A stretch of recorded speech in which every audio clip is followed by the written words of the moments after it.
biragoye yaranduye bikabije cyane kuki wakwibuza amahoro wajukisanyira Yesu n'ahandi uretse kwa Yesu n'ahandi ubuhungiro buri amahoro yarabuze kubona abantu bagenda kandi nimba ari nyinshi ku mutima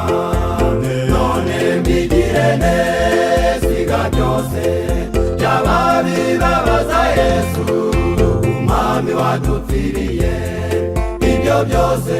wibireba n'iby'akanya gatoya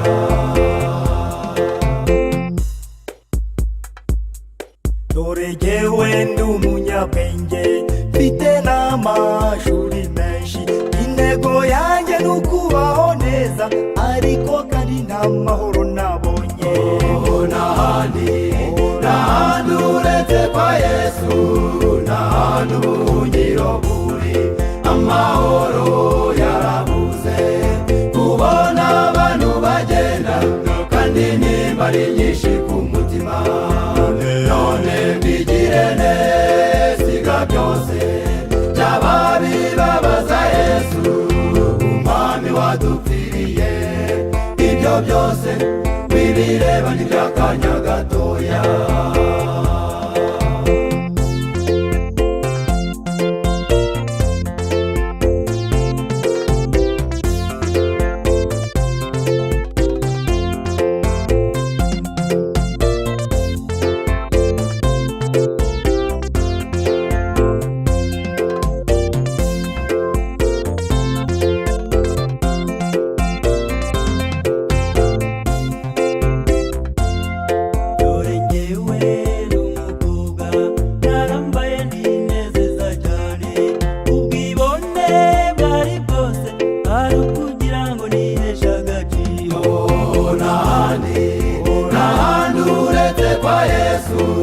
n'ahandi ubuhungiro buri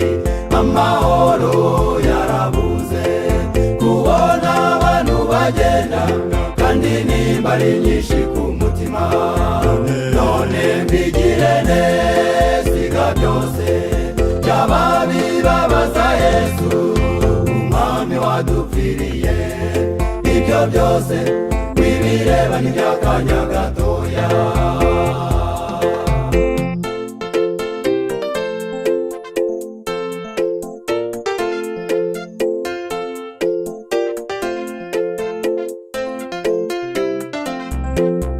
jyewe ndi umusore narambaye ndinezeza cyane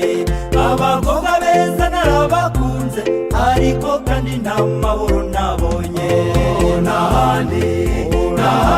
uretse kwa Yesu n'ahandi ubuhungiro buri amahoro yarabuze kubona abantu bagenda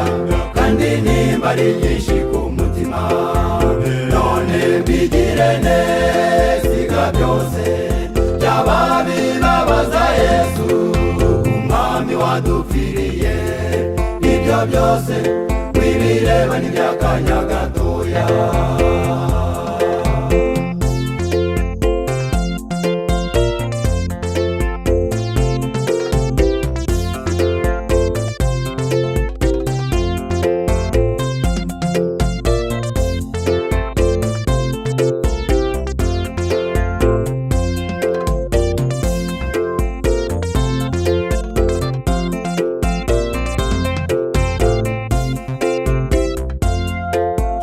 yanjye ubuze amahoro haguruka usanga umukiza urasanga ateze ibiganza birimo inkovu z'imbereri n'ahandi uretse kwa Yesu n'ahandi ubuhungiro buri amahoro yarabuze kubona abantu bagenda kandi nimba ari nyinshi ku mutima none mbigire nesiga byose byaba bibabaza Yesu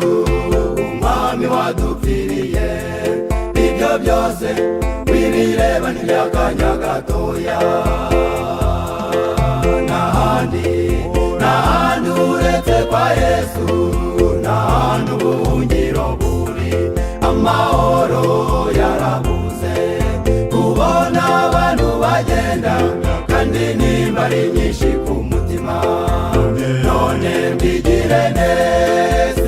byose byaba bibabaza Yesu umwami wadupfiriye, ibyo byose wibireba n'iby'akanya gatoya.